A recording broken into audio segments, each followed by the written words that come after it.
Hello and welcome back to the Science Center.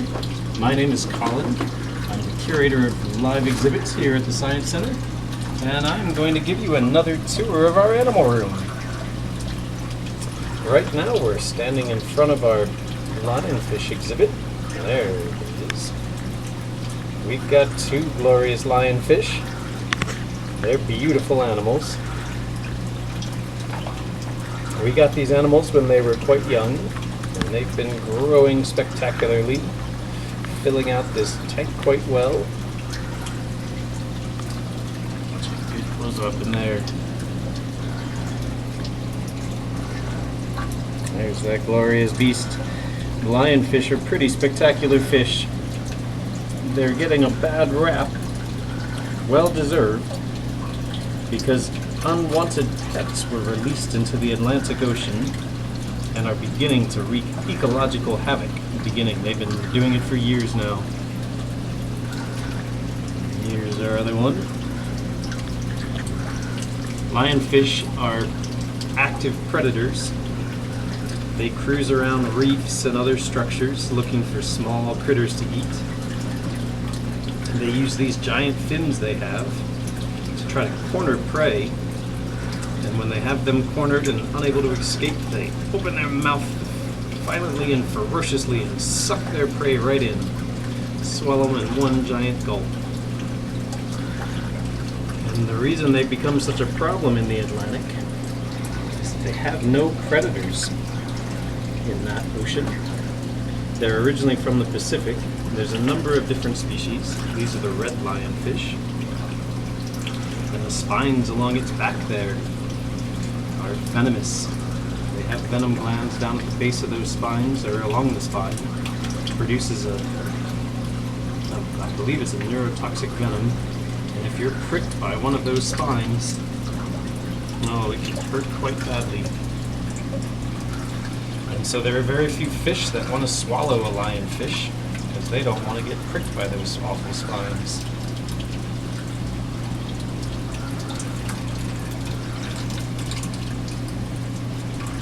They're a really cool fish. They don't belong in the Atlantic Ocean. There have been reports, video footage of giant groupers swallowing whole lionfish, giving the impression that perhaps some predators in the Atlantic are learning how to deal with and eat lionfish. But of course those videos may not show the grouper the next day when they've died from all of the toxins that have been injected into their stomach by the lionfish they've eaten. I don't quite know. Fun fish, we keep them in the animal room here so we can talk about invasive species and the problems they can cause, and about unwanted pets, and how pets are a lot of fun, and it's a great way to have a pet to learn about animals and biology and how responsibility. Good opportunity for young people to learn how to take care of something and know the constant rule of caring for another living creature. Also getting to enjoy all the rewards and riches of having an animal. These lionfish are super fun to keep because they are so aware of the things going on outside of their tanks. Many of our fish couldn't really care less about what's happening outside of the tank.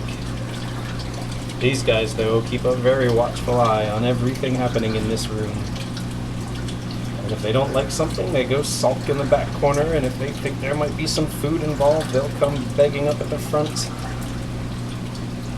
So they're incredibly personable fish. And they're fun to keep. But having them allows us to talk about how it's, when you commit to a pet, it's imperative that you know what you're getting into and that you're able to keep that pet for the duration of its life, and to be responsible if you're not able to come up with a good plan that's both good for that animal and for the environment. Those are our lionfish.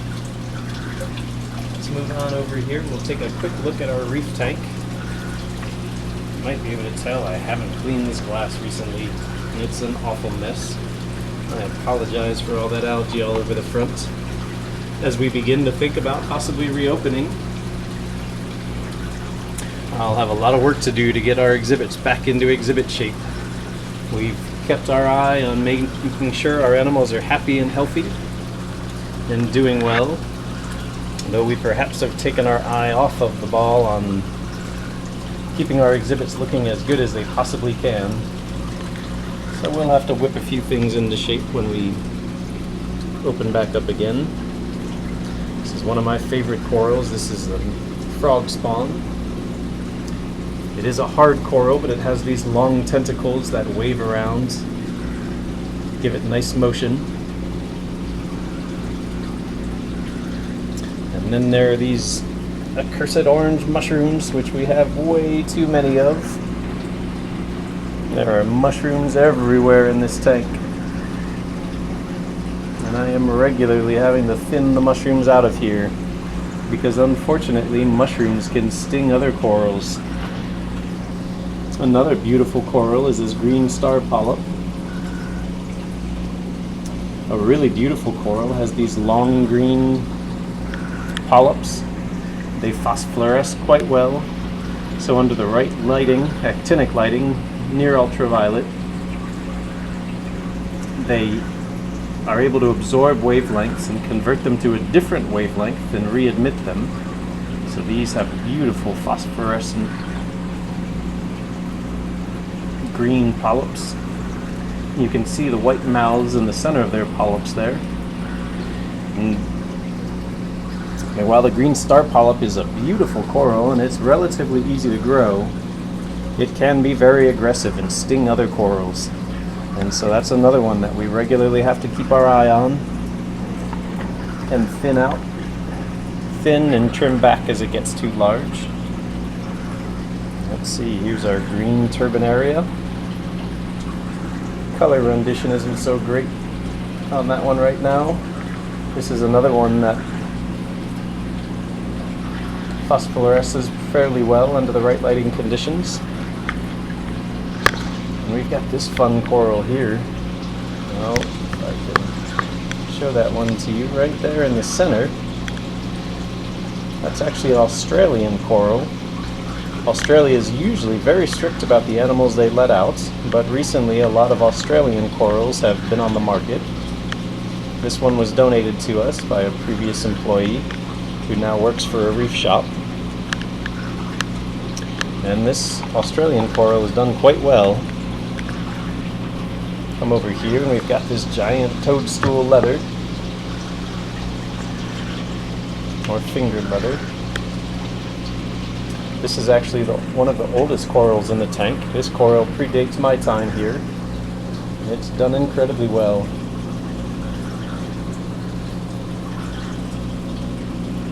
And we've got our giant Bacillophora over here. This one, and this has a neat, well, it's actually moved sometimes. Now we have a crab in here. An Acropora crab that lives commensally with corals. It lives on the coral and feeds off of its mucus, but in exchange it offers the coral protection, keeps other critters away that might bother the coral, and it also will keep the coral clean. If any bits of algae or anything get stuck on the coral, the Acropora crab will come and pull them off and keep it all clean. It has at times moved over into this bird's nest. Now that the corals have grown quite thick in this tank, it's been able to move around much more freely. I don't see it right now. It probably saw me coming and hid away a little bit, make sure it could stay safe.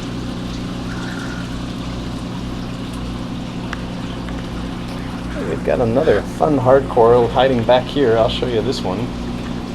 There, right in the center of the screen there. That's a Hawkins coral. This is a type of Acropora. Having trouble getting you a good view of that one through this algae. That Hawkins has done quite well in this tank. Though it's beginning to have some mushrooms coming up behind it. I'll have to get in there and trim those mushrooms back soon. If you've been coming to these tours for a long time, you'll remember that I've talked about replacing this tank. I was hoping in this time while we were closed that we would be able to tear this tank down and get our new reef tank started. Unfortunately, because of our limited personnel in this closure time, coupled with the injury I did to my arm, I was not able to get this tank torn out and the new tank installed yet. So we'll have to wait until we're freed up a little bit and we can bring a few more employees back, co-workers, and then we'll be able to have enough people to get this tank torn down and pulled out of here and get our new tank installed. And that'll be a fun process. I thought it would be great to do that while we were closed, so that when we open back up, we'd have just an established reef tank for people to come and see and enjoy. But it was recommended that I would certainly have hiccups changing to a new tank. I was hoping having such an established system that even with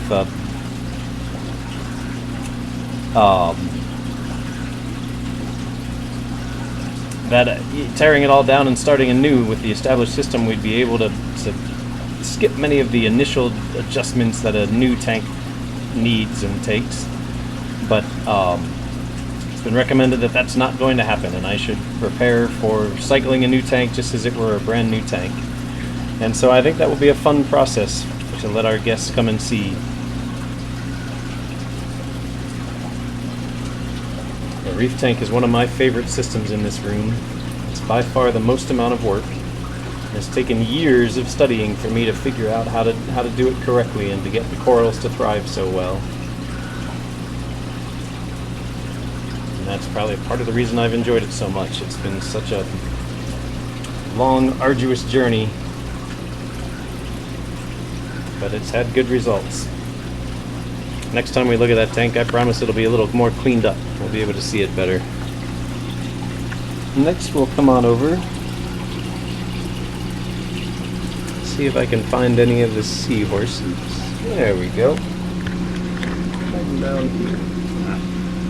Cord management. Always getting hung up by my cords. There's a seahorse.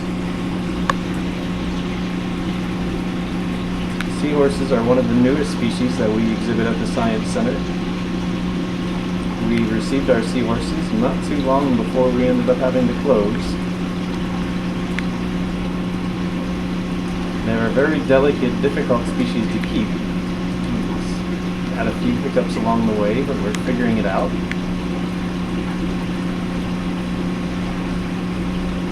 Seahorses are really fun creatures. They've got lots of neat adaptations to them.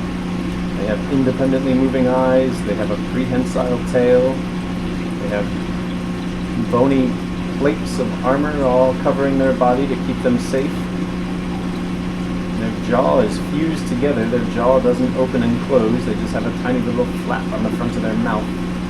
And like the lionfish and many fish, they use sort of a vacuum technique where they flare their gill openings out and create a vacuum to pull water in their mouth and whatever prey happens to be in that water as well. So seahorses are fun creatures. Let's move along. We're going to have to take a different route. I can tell you a fun story about our reef tank. We had an adventure this past weekend. I got a call, I think it was at the end of last week, I guess it was. We got a call from the fire department around 3:30 in the morning, Friday morning, that our fire alarm had gone off, but they couldn't determine what it was, but there was an awful smell and a smoky haze in the animal room. So I came rushing in as quick as I could get here. I know my systems better than the firemen do, so it didn't take me too long to determine that our heater down in the reef sump had gone bad, and it had apparently created enough smoke to set off our fire alarm. Luckily, it doesn't seem to have hurt any of our animals. We run carbon in our system to help keep things clean, so if any bad stuff was released in the tank, hopefully the carbon pulled it out pretty quickly. But none of the corals or the fish seem to have minded too much. But always an adventure. Maintaining an animal collection is a lot of work. Lots of parts to it. It's been wonderful that the Science Center has been so committed to maintaining a collection of animals. To help educate our community about biology and conservation. There's our beaded lizard. We're looking through her. I don't know what gender this animal is. I hope for a her. They stay a bit smaller. That's the beaded lizard's black head you can see there. We're looking through its cave. It's sitting over in the basking lights, soaking up some warmth. This is just a subadult animal. It'll still grow a bit more. It just recently graduated from small mice up to large mice. We were giving it several small mice per feeding, and now we're giving it one large mouse. So it's not a huge bump in food. It'll probably help it keep growing, getting bigger. If I can get my cart to come along with me. There we go. We'll come on over here and look at our green tree pythons. And if you've been following for any length of time, you'll know that our female green tree python laid some eggs last week. This is her on the left here. She's the larger snake. Many times there is no sexual dimorphism with snakes. That is to say that you can't tell gender based on looking at the snake. But with green tree pythons, there often is sexual dimorphism. Typically, when there is sexual dimorphism with snakes, the females end up being longer and larger bodied than the males, with their laterally compressed bodies that snakes have. The females need to be a bit larger often, larger and longer to accommodate the eggs that they make. The testes of a male snake are tiny and don't take up much space, but the ovaries and the oviducts, more the oviducts on a female snake, require the extra room that will make a female larger. And it also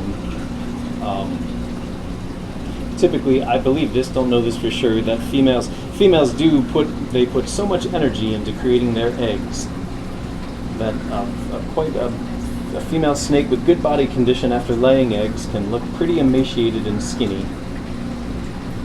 because she's put so much energy into making those eggs.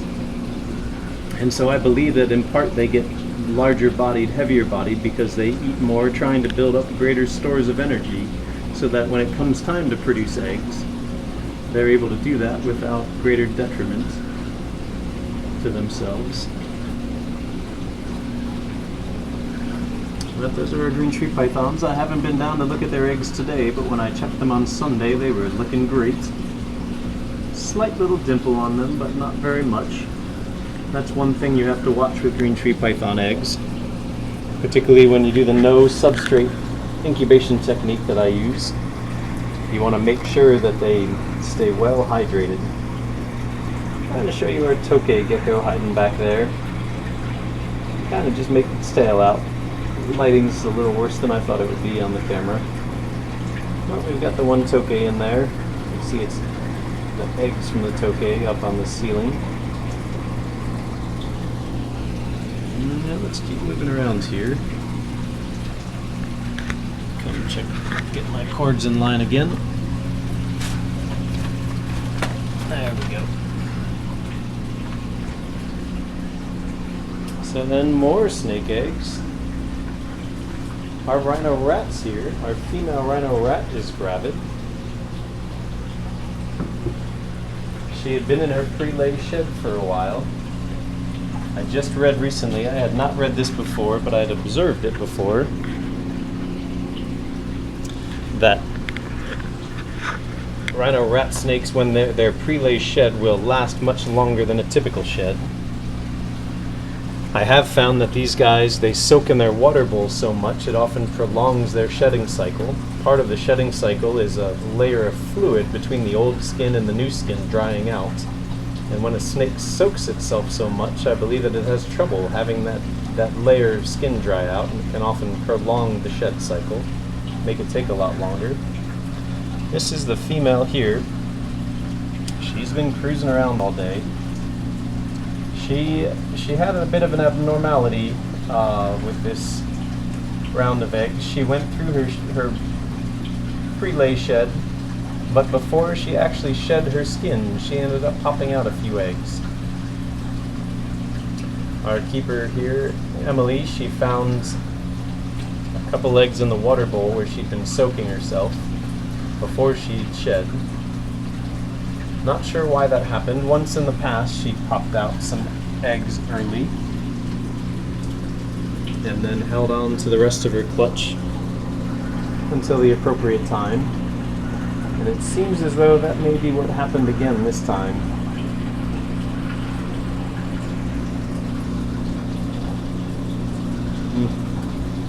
A little trouble getting focused there. We've got this lay box in here for her. The eggs, there she goes in, checking it out. The eggs she laid early looked like good eggs, but when Emily candled them, she said she couldn't find any embryo or vein growth, just completely empty, devoid eggs. So those eggs clearly were not fertile for some reason. Not sure why that happened or what was going on with that. The previous time that she laid her eggs early, the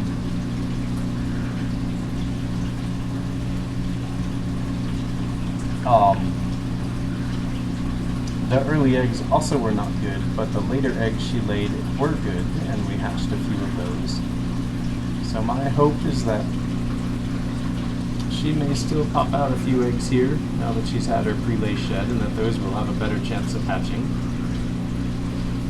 So we're running into a quandary with the incubator I brought in. It's full of green tree python eggs that incubate at close to 87 degrees, whereas these rhino rat snakes eggs probably won't survive temperatures of 87. They generally are incubated in the upper 70s or usually the low 80s. I've always incubated them at 83 degrees. So I may need to scramble and find another incubator to use if we get good eggs from her. She's a fun snake.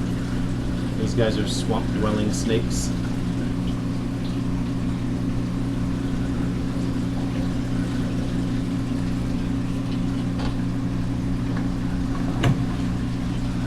Let's come on over here.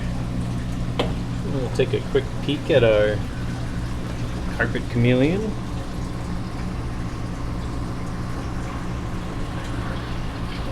And there's our carpet chameleon,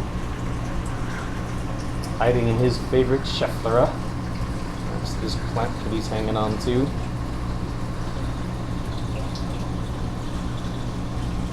And chameleons, like seahorses, have prehensile tails. You can see it's got its tail rolled up in a coil as it's just resting, hanging out in this tree. As it moves around, it's able to use that tail to grasp onto things to help it extend its reach and climb a little better. They also have zygodactyl feet, they're called. Let's see if I can show you a foot in there. I'm not sure we'll get a good look at it. There's a foot, but I can't get it in great focus for you. Their toes are fused. So they have 2 toes and 3 toes fused together on either side of their foot. So they act as if they just have a clasping foot with just 1 toe on either side, but it's actually a fused toe. 2 on one side and 3 on the other. Interesting adaptation to help these arboreal animals that spend virtually all of their time climbing through the underbrush and in trees. They have long, sticky tongues that they can shoot out to catch their generally insect prey. Chameleons are really fun animals. Madagascar is the land of chameleons. That's where the carpet chameleons come from. But they're also found, there's a few species of chameleons found in mainland Africa. We used to maintain a species here, very short-lived species, only lived for 1 or 2 years, the bearded chameleon or pygmy chameleon, Brevicaudata. They were fun species to keep. We bred a couple of different generations here. I ended up losing out on them, and they've shut down the trade of Brevicaudata now, so it's hard to obtain those animals. There are very few people, they're not very colorful animals, and so they're not hugely popular in the pet trade. It means there are not many people that work with them, they're hard to come by. So we switched over to this carpet chameleon. What a fun critter. We can come and take a look at our little AP here, our Angolan Python.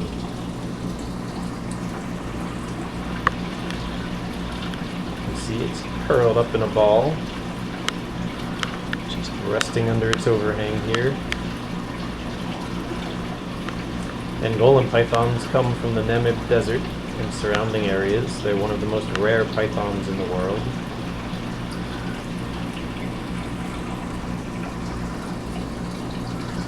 Unique species closely related to the ball python, which is one of the most common species of snakes in the world. There are more ball pythons bred for the pet trade than any other species of snake.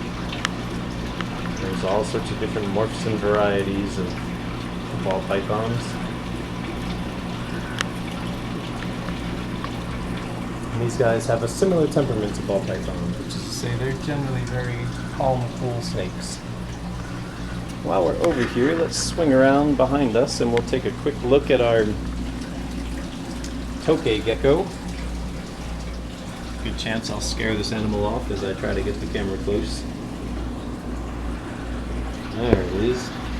Last time we looked at the tokay, it was in shed, so it was dark, not very bright looking. It has clearly gone through that shed and it is back to its beautiful light baby blue color with those striking, stunning red spots. Tokay geckos come from Southeast Asia. They're called tokay geckos because the males will make a vocalization that some people think sounds like tokay. There have been a few times since we've been closed where I've been the only person in the building, and I have known that I'm the only person here, but I've heard some strange screeching, calling sounds, and I come running back to the animal room to find the building still empty. It took me a little while to figure out it was the tokay calling. Of course, as soon as I show up, it gets quiet and doesn't make another sound. Waits till I walk back over to the ocean gallery before it starts calling again.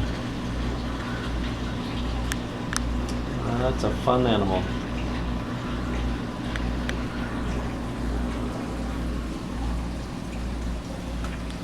Well, I think that's going to wrap up our tour of the animal room. Since I'm here, I'll leave you all on our... Actually, we'll go over into the native room.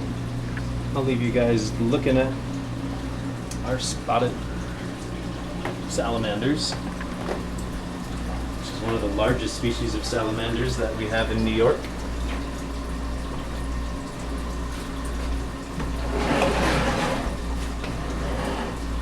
I recently did some minor cage renovations on this tank. My son found this really neat log in the woods by our house, which he was pretty excited and proud of. I don't blame him. It's a beautiful log covered in great lichens and mosses. Sometimes those things, it's a little hard to keep them alive in an exhibit, but this one has been doing fairly well. Let me get her a little bit closer here. There's a spotted salamander hiding under that log right there. And then, oh, the other one moved. There was one hiding under this log not long ago, but it's journeyed on. And then our third one was over here, and it's still there. And you can see its tail right there, hiding under this log. This species is fossorial. They spend virtually all of their time hiding underneath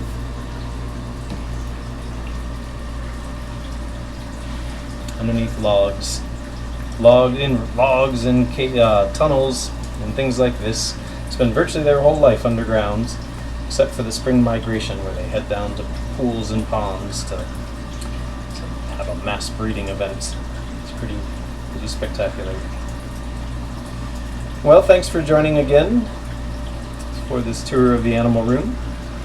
It's always nice to have a way to be able to show off and share the animals we have here in this time when we're all closed and stuck at home.